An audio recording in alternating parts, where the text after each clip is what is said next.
ماشاء اللہ بڑی جناب تیری، فیض عام ہے تیرا، یہ پرسوز آواز اور کلام شاعر مشرق پیش کر رہے تھے جناب حافظ سہیل نیاز صاحب۔ اس وقت اسٹیج پر جو حضرات جلوہ گر ہیں، آج کی تقریب کے میزبان فخر المشائخ حضرت خواجہ غلام قطب الدین فریدی دامت برکاتہم العالیہ، زیب سجادہ آستانہ عالیہ گڑھی شریف اور چیئرمین نیشنل مشائخ کونسل پاکستان کے ہمراہ جناب شاہ محمد سبطین، شاہ جمالی خلیفہ اکبر جناب حبیب رحمانی صاحب، حضرت پیر احمد جمال سجادہ نشین، حضرت ثنا محمد چشتی، حضرت پیرزادہ سید مہر معین چراغ پاک پتن شریف، حضرت پیر سعید احمد صابری دربار منظور المشائخ اکاڑا، حضرت خواجہ محمد عامر فرید قریجہ آستانہ عالیہ کوٹ بٹن شریف، حضرت اظہر الحسن گیلانی سجادہ نشین کلی شریف جنرل سیکریٹری نیشنل مشائخ کونسل، اور حضرت علامہ ابو المحامد محمد احمد فریدی صاحب بصیر پور شریف تشریف فرما ہیں۔ اب میں خطاب کے لیے دعوت دے رہا ہوں ممتاز دانشور، ادیب اور سکالر جناب پروفیسر ڈاکٹر محمد اسحاق قریشی صاحب کو کہ آپ تشریف لائیں اور بصیرت افروز خطاب فرمائیں۔ اولیاء کرام اور تصوف پر کئی کتب کے مصنف جناب پروفیسر ڈاکٹر محمد اسحاق قریشی صاحب۔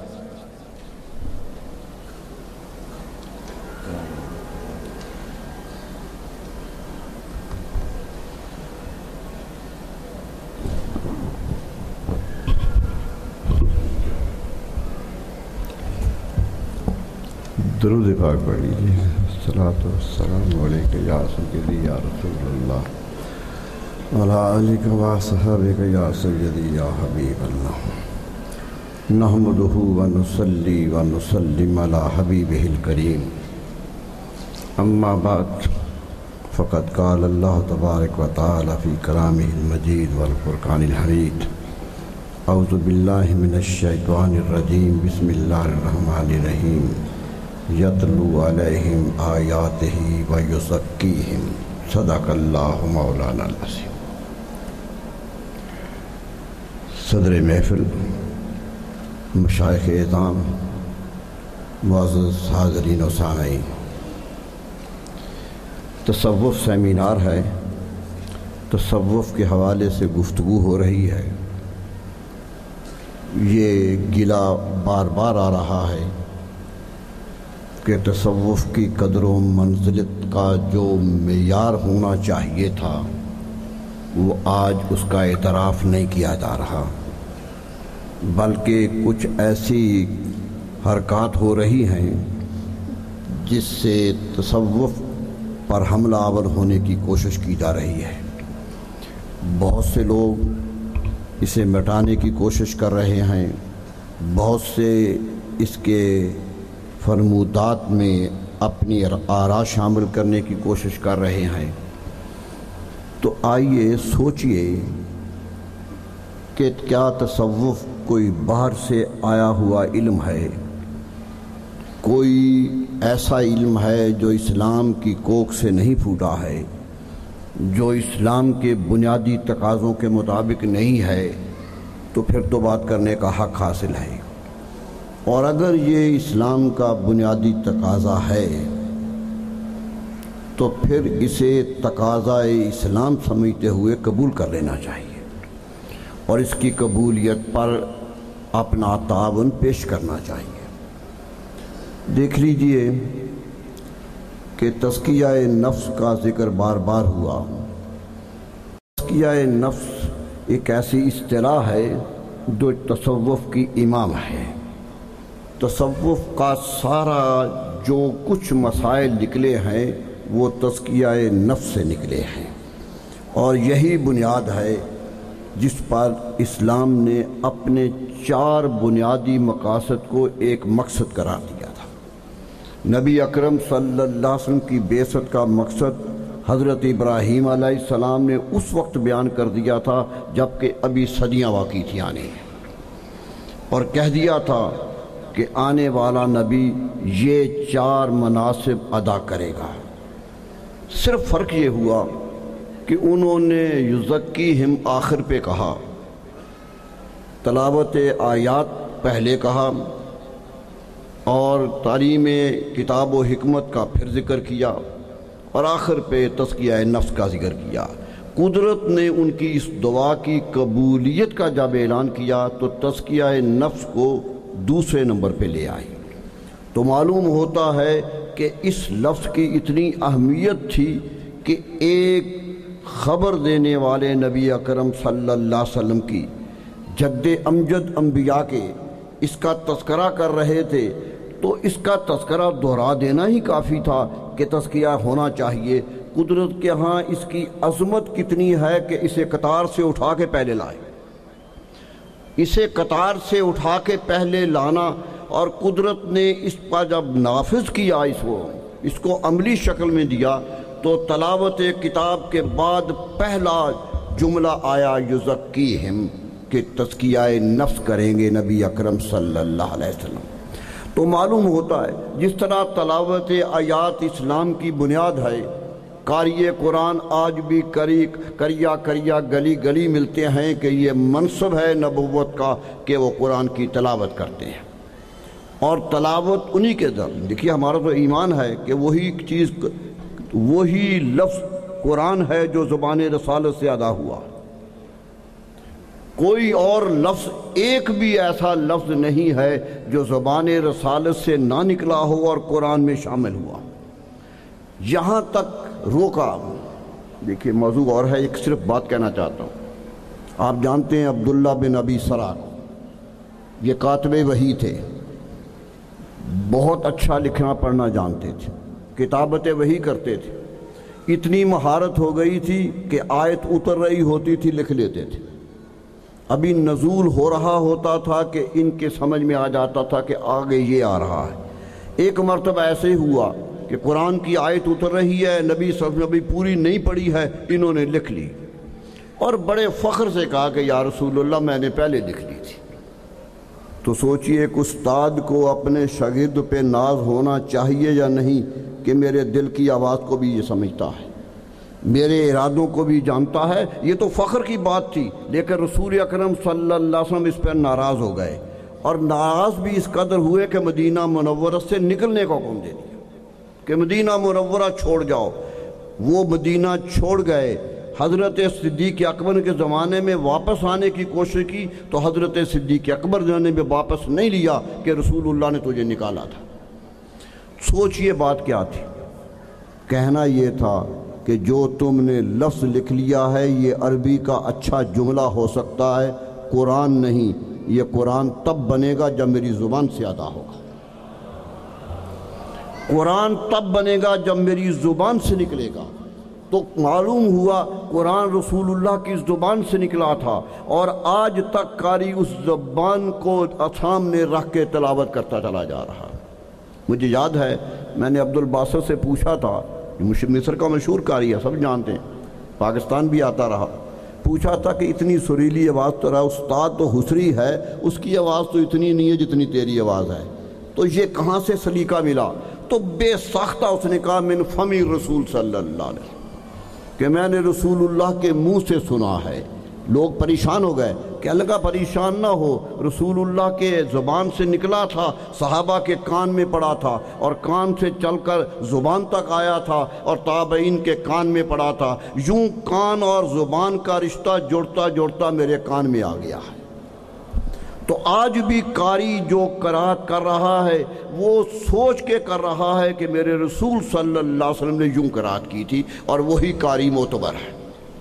تو معلوم ہوا کہ رات آپ کرتے تھے وہ آج تک جاری ہے۔ تعلیم کتاب دیتے تھے، آج تک تعلیم کتاب، محدثین و مفسرین کی قطار ہر دور میں قطار ہے۔ آپ حکمت سکھاتے تھے، فلاسفہ اسلام کی ایک قطار نظر آتی ہے، بہت بڑے بڑے لوگ نزدیک ہوتے ہیں۔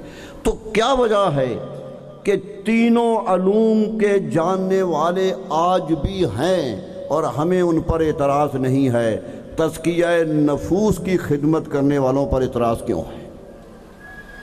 کہ یہ بھی تو منصب رسالت ہے، یہ تو ابھی رسالت کا منصب تھا کہ انہوں نے تزکیہ کیا تھا اور تزکیہ نفوس کیا تھا، یوں تزکیہ کیا تھا کہ دنیا جہان میں اس جیسا تزکیہ نہیں ہوا۔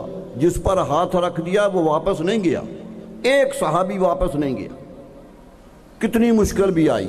معلوم ہوتا ہے تزکیہ نفس ہوتا یہ تھا۔ ایک واقعہ آپ کو سناؤں، جب فتح مکہ ہوا، حضور صلی اللہ علیہ وسلم حرم میں موجود تھے، تو آپ نے صحابی کو بلایا جو اسی وقت مسلمان ہوئے تھے، ابھی مسلمان ہونے کے لمحے گزرے تھے۔ آپ نے کہا تیری آواز بڑی اچھی ہے، مجھے خبر ہے، تو تو آذان دے، اذان تو دے۔ وہ اذان دینے لگے۔ وہ کہتے ہیں میرے دل میں ایمان ابھی گیا نہیں تھا، ابھی زبان پر آیا تھا، کلمہ پڑھ لیا تھا میں نے، ابھی دل میں وہ اشتیاق نہیں آیا تھا کہ نبی صلی اللہ علیہ وسلم نے سنی اور آپ بتاتے جا رہے تھے کہ یہ پڑھو، اور وہ پڑھتے جا رہے۔ ابو معذورہ صحابی کا نام ہے، وہ پڑھتے جا رہے تھے۔ کیا ہوا؟ جب شہادتین کہی تو وہ جوش نہیں تھا جو ہونا چاہیے تھا، تو نبی صلی اللہ علیہ وسلم نے روک دیا، فرمایا ٹھہر جاؤ، اور آگے بڑھ کر سینے پہ ہاتھ مارا اور کہا اب پڑھو۔ اور جب پڑھا تو کہتے میری زبان ہی نہیں بول رہی تھی، میرا دل بھی اچھل رہا تھا، میرے دل میں بھی یہ کلمات نکل رہے تھے۔ معلوم ہوتا ہے نبی صلی اللہ علیہ وسلم نے کسی کا ایمان قبول ہی نہیں کیا ہے جب تک دل کی دھڑکن زبان کا ساتھ نہیں دیتی رہی۔ قبولیت کی منزل ہی تب آتی ہے جب دل کی دھڑکن ملتی ہے زبان کی دھڑکنوں کے ساتھ۔ یہی تصوف ہے۔ کیا کرتا ہے صوفی؟ نماز تو فقی پڑھا دیتا ہے، نماز تو مسائل سمجھانے والے پڑھا دیتے ہیں، لیکن نماز پڑھتے ہوئے وہ خشوع کہ نہ کہنا پڑے قرآن کو فویل للمصلین الذین هم عن صلاتهم ساہون، یہ جملہ بھی تو نمازیوں کے لیے آیا ہے کہ نماز دل سے پڑھو، تمہارا سر ہی نہ سجدے میں جھکے، دل بھی جھک جائے۔ تو فقہ سر جھکاتی ہے، تصوف دل جھکاتا ہے۔ یہی کام ہے تصوف کا، شروع سے یہی کام ہوا اور یہی منصب آگے چلا۔ یہ شریعت سے بغاوت کا نام نہیں ہے، یہ شریعت کی پاسداری بلکہ تکمیل کا نام ہے۔ یہ تصوف کی تکمیل کا نام ہے کہ شریعت پوری چلتی ہے۔ کسی نے نہیں کہا، حضرت داتا گنج بخش لاہور میں امام الاولیاء ہیں، کیا کہا؟ ایک جملے میں شریعت بولتی ہے۔ میں نے کشف المحجوب کو بار بار پڑھا، پوری کشف المحجوب میں ایک لفظ شریعت کا بول رہا ہے، پوری شریعت بول رہی ہے اور تصوف بیان ہو رہا ہے۔ معلوم ہوتا ہے کہ یہ صوفیہ سمجھتے تھے کہ شریعت کا استحقاق ثابت کرنا اور دلوں میں یہ پودا اس طرح لگانا کہ اس کی شاخیں نکلے، یہ تصوف کا کام تھا، اور یہ کرتے رہے۔ مثلا داتا صاحب ایک واقعہ لکھتے ہیں، کہتے حضرت باجد بسطامی علیہ الرحمہ کو کسی نے خبر دی کہ فلاں علاقے میں بہت بڑا صوفی رہتا ہے، بہت بڑا صوفی ہے۔ داتا صاحب خود لکھتے ہیں کشف المحجوب کہ حضرت باجد بسطامی نے ارادتاً سفر کیا کہ اس صوفی سے ملوں جو بڑا ہے، خود شیخ المشائخ ہیں لیکن ایک صوفی کو ملنے کے لیے جا رہے ہیں۔ کہتے جب میں وہاں پہنچا تو وہ مسجد سے نکل رہے تھے، ابھی صحن مسجد میں تھے، مسجد کا صحن کچا تھا، تھوک آیا تو تھوک دیا۔ کہتے میں وہاں سے ہی واپس آ گیا۔ لوگوں نے پوچھا ملنے آئے تھے، ملتے نہیں۔ فرمایا جس صوفی کو آداب مسجد کی خبر نہیں اس کے پاس جا کے کیا کرنا، جس کو آداب مسجد کی خبر نہیں ہے۔ معلوم ہوتا ہے تصوف کی بنیاد ان آداب کا پورا کرنا تھا جو شریعت اسلامی دے کے آئی تھی۔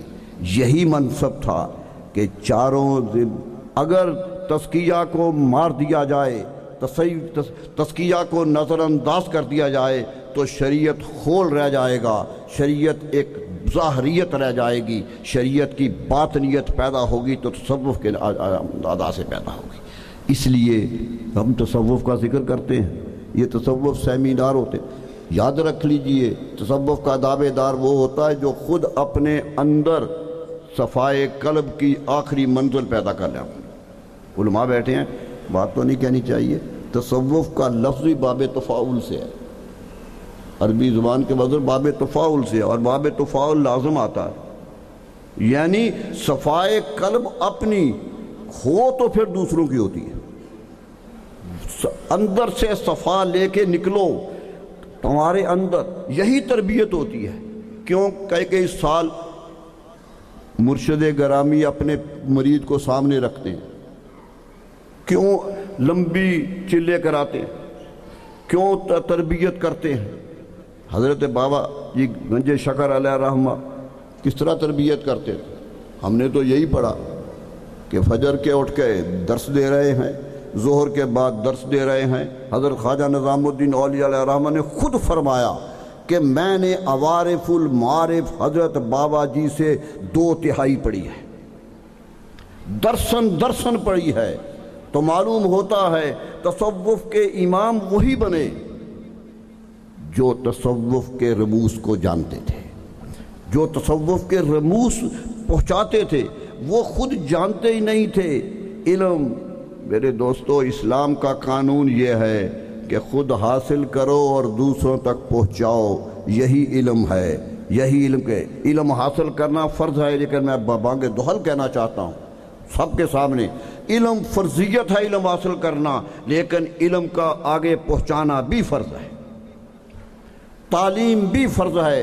نبی صلی اللہ علیہ وسلم فرمایا تھا من تعلم علما فقطمہ، جس نے علم سیکھا اور اسے چھپا کے لے گیا کہ میں نے محنت کی تھی، میں حاصل کر چکا ہوں، میں نے پیسہ خرچ کیا ہے، یہ علم میری ملکیت ہے، جیسے جائیداد ہوتی ہے۔ فرمایا الجمہ اللہ یوم القیامہ بلجام من النار، قیامت کے روز اللہ اس کی زبان پہ لوہے کی لگام ڈال دے گا۔ کیوں کہ بلغوا انی ولو آیا، ایک آیت بھی سنی ہے تو دوسروں تک پہنچاؤ۔ جس طرح علم پڑھنا فرض ہے اور اس کا پہنچانا فرض ہے، اسی طرح تزکیہ نفس کی محنت کرنا فرض ہے، اور اس محنت کو لوگوں تک پہنچانا بھی فرض ہے۔ یہ کوئی نہیں کہہ سکتا کہ میں صوفی ہو گیا ہوں، مجھ پر اللہ کا کرم ہو گیا ہے۔ میرے دوستو، دین معاشرتی دین ہے، یہ انفرادی دین نہیں ہے، کہ اس لیے تو منع کیا۔ حضرت عثمان بن مظعون رضی اللہ عنہ آئے نبی صلی اللہ علیہ وسلم کے پاس کہ یا رسول اللہ میرا دل چاہتا ہے دنیا چھوڑ دوں۔ حتیٰ کہ عمر بن عاص رضی اللہ عنہ آئے، فاتح مصر ہیں، وہ آئے کہ یا رسول اللہ دل چاہتا ہے دنیا چھوڑ دوں۔ آپ کہتے ہیں اللہ اللہ کیا تو اللہ اللہ کیا کروں، جنگل میں چلا جاؤں سارا دن اللہ اللہ کیا کروں، حتیٰ کہ بیوی کو بھی طلاق دے دوں۔ یہ جملے ہیں حدیث کے، سب کچھ چھوڑ دوں۔ تو کیا فرمایا نبی صلی اللہ علیہ وسلم؟ فرمایا سنو، میں تمہیں اس کی اجازت نہیں دیتا۔ کیوں نہیں اجازت دیتا؟ فرمایا تمہارے لیے کوئی چیز اسوہ نہیں ہے، میرا وجود اسوہ ہے۔ تمہارے لیے نمونہ میری ذات ہے، انا اصوم و افطر، میں روزہ رکھتا ہوں اور افطار بھی کرتا ہوں۔ انا اصلی و انام، میں نماز بھی پڑھتا ہوں اور سو بھی جاتا ہوں، تمہیں بھی اس کی اجازت دیتا ہوں۔ یہی تصوف کنارہ کشی کا نام نہیں ہے، دنیا کو سنوارنے کا نام ہے، تہذیب کا نام ہے۔ صرف فرق یہ پڑا کہ شعبے تقسیم ہو گئے۔ اب قاری جو ہے وہ عالم نہیں کہلاتا، اور عالم جو ہے وہ فلسفی نہیں کہلاتا، اور فلسفی جو ہے وہ صوفی نہیں کہلاتا۔ جب آنا ہو تو فلسفہ چھوڑ کے آنا پڑتا ہے، جیسے امام غزالی آ گئے تھے، فلسفے کے امام تصوف میں آ گئے۔ تو یہی ہوتا ہے کہ مولانا روم علم کا سمندر لوگ کہتے ہیں ان کے بارے میں، لیکن مولوی ہرگز نہ شد مولائے روم، تا غلام شمس تبریزی نہ شد۔ یہ غلامی زندگی کا آہستہ ہے۔ جس طرح علم کے لیے استاد چاہیے، اسی طرح تصوف کے لیے بھی استاد چاہیے، اس کے لیے بھی کوئی صوفی باصفا چاہیے جس کی نگاہ کرم سے انسان بدل جائے۔ یہ بڑی محنت کام ہے۔ ظاہری علم حاصل کرنا آسان ہوتا ہے، یہ باطن کی تطہیر بڑا مشکل کام ہوتا ہے۔ اس کے لیے اپنا وجود گم کرنا پڑتا ہے، سارا وجود گم ہو جاتا ہے اور پھر نظر ہوتی۔ میں ایک بات کہنے لگا ہوں، گستاخی نہ سمجھی جائے، میرا ایک رائے ہے کہ صوفی ہوتا ہی وہ ہے جسے رسول اللہ کے وجود کو سامنے رکھنے کی عادت پڑ جائے، سامنے رسول اللہ کا وجود رہے، اور جتنا زیادہ رہے اتنا ہی بڑا صوفی ہے۔ اور جو کامل صوفی ہوتے ہیں وہ تو ایک لمحہ بھی رسول اللہ کی ذات سے غائب نہیں ہوتے، ایک لمحہ بھی غائب نہیں ہوتے۔ یہ ہے تصور۔ آپ نے سنا حضرت جنید بغدادی کا واقعہ تاریخ بغداد میں، پی ایچ ڈی کا تھیسس آیا جامعہ ازہر سے، اس میں یہ واقعہ نقل ہوا کہ کہا حضرت سری سختی علیہ الرحمہ نے کہ بیٹا ماموں تھے ان کے، یہ مرید بھی ہیں اور بانجے بھی ہیں، کہا جاؤ تبلیغ کرو دین کی۔ کہتے میرا جی نہیں چاہتا تھا پیر کا دروازہ چھوڑ کے جانے کو، یہی مرید کی محبت ہوتی ہے کہ نہیں چاہتے جانا۔ کہتے میں بہانہ کرنے لگا تو چپ ہو گئے، پھر مہینہ گزرا، کہا 3 مہینے گزر گئے، وہ کہتے رہے میں بہانہ کرتا رہا۔ تیسرے مہینے گھر گیا اور سویا تو رسول اکرم صلی اللہ علیہ وسلم تشریف لے آئے۔ دیکھ لیجئے پیر کی تار کہاں جڑی ہوئی ہے کہ یہ مجھ سے نہیں مانتا وہاں سے منواؤں جہاں سے انکار کی ضرورت ہی نہ ہو۔ رسول اکرم صلی اللہ علیہ وسلم تشریف لے آئے اور فرمایا جنید میرے دین کی تبلیغ نہیں کرو گے؟ کہتے میں گھبرا کے اٹھا، سیدھا حضرت سری سختی علیہ الرحمہ کے مکان پہ پہنچا، دروازہ کھٹکھٹایا، رات کا وقت تھا، کوئی خادم نہیں آیا، خود حضرت سری سختی دروازہ کھولنے آئے۔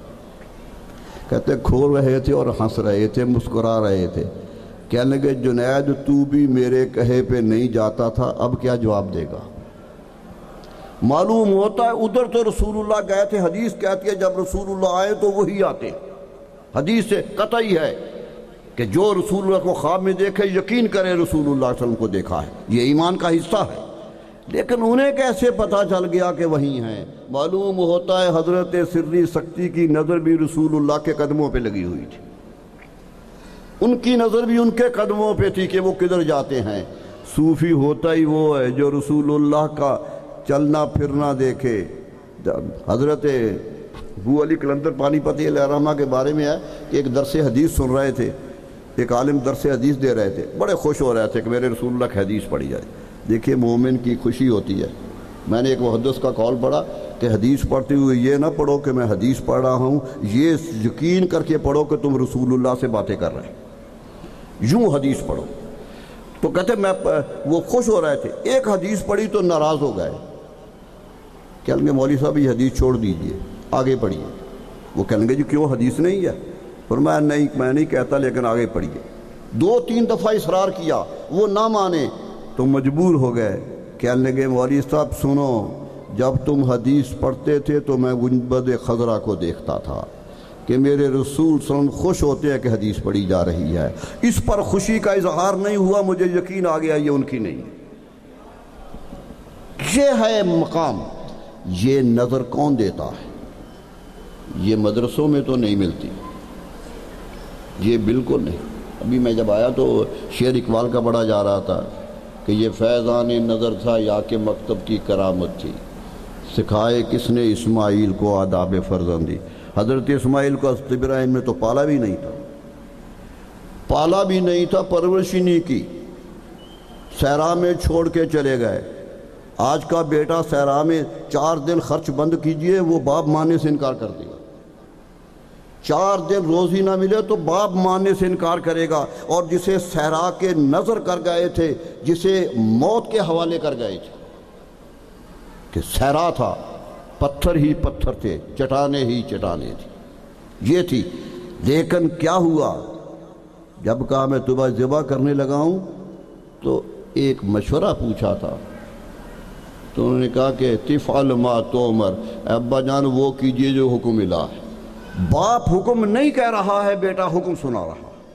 قرآن کی آیت پڑھ لیجیے، باپ یہ کہہ رہا ہے کہ تصویر نظر آئی ہے، ذبح بھی نہیں کر رہا ہوں، ذبح کرتے ہوئے تصویر نظر آئی ہے، بیٹا کہتا ہے یہ حکم ہے۔ تو یہ فیض کہاں سے آتا ہے؟ یہ فیض میرے دوستو محبت اور خلوص سے اور ایک کسی کامل کی نظر سے آتا ہے۔ بدقسمتی یہ ہے کہ ہم ایسی نظریں پہچاننے سے غافل ہو گئے، ہمیں ایسی نظریں مل نہیں رہی ہیں، غفلت آ گئی ہے اور بہت کچھ نقصان۔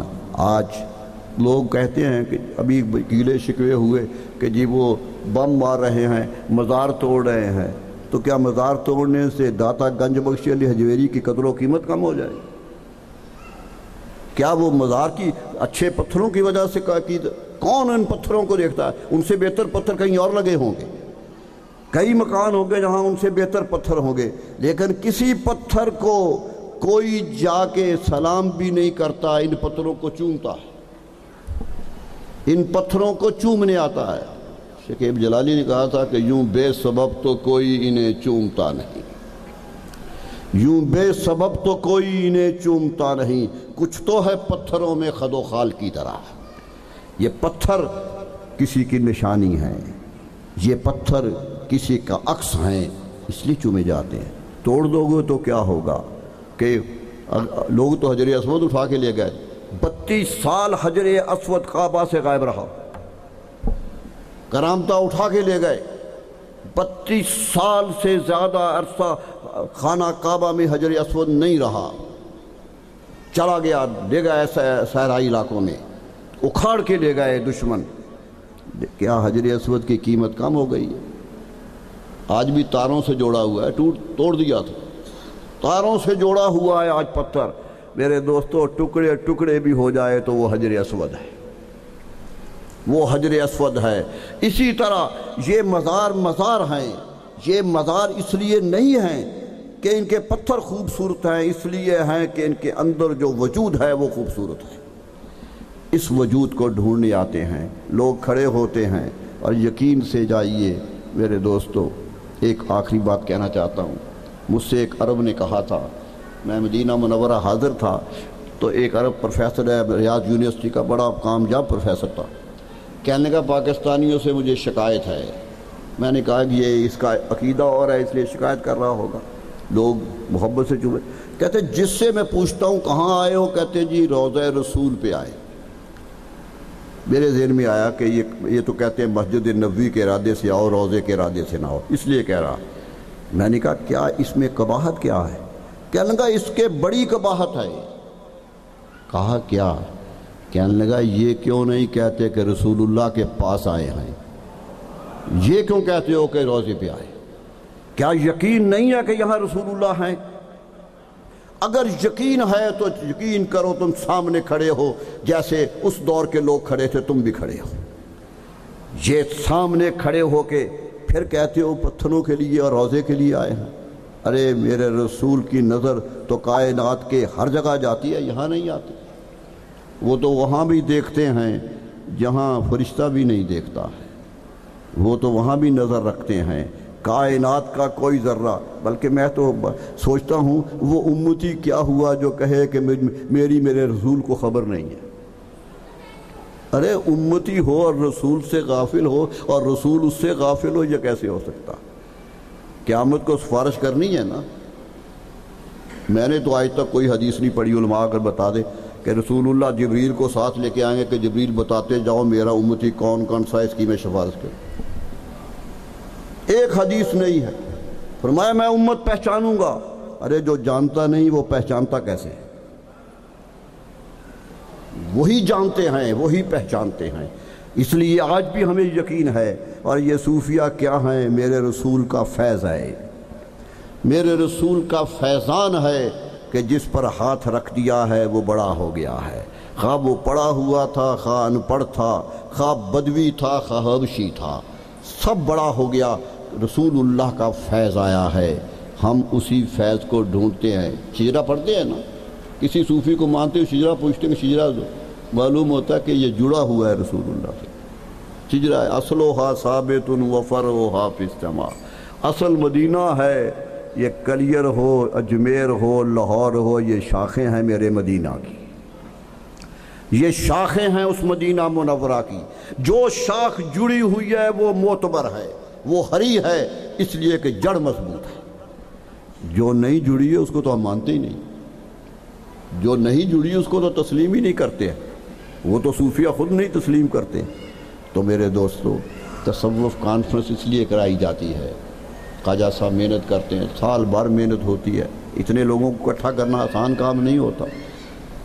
آج کل تو نیکی کے نام پر 4 آدمی اکٹھے نہیں ہوتے، بدی کا جلسہ کر لو سارے آ جاتے۔ یہ نیکی کے نام پر اکٹھا کرنا بہت بڑا کام ہے۔ کوشش کیجئے کہ ان بزرگان دین سے فیض لینے کی کوشش کیجئے۔ اللہ تعالی ہمیں اس فیض سے محروم نہ کرے، اس فیض سے مستفید ہونے کی کوشش کیجئے۔ اللہ تعالیٰ سے دعا کر گو ہوں کہ اللہ صوفیاء کرام کا سایہ ہم پہ برقرار رکھے اور ہم ان صوفیاء کے مدد کے ساتھ آگے بڑھتے رہیں۔ بہت بہت شکریہ۔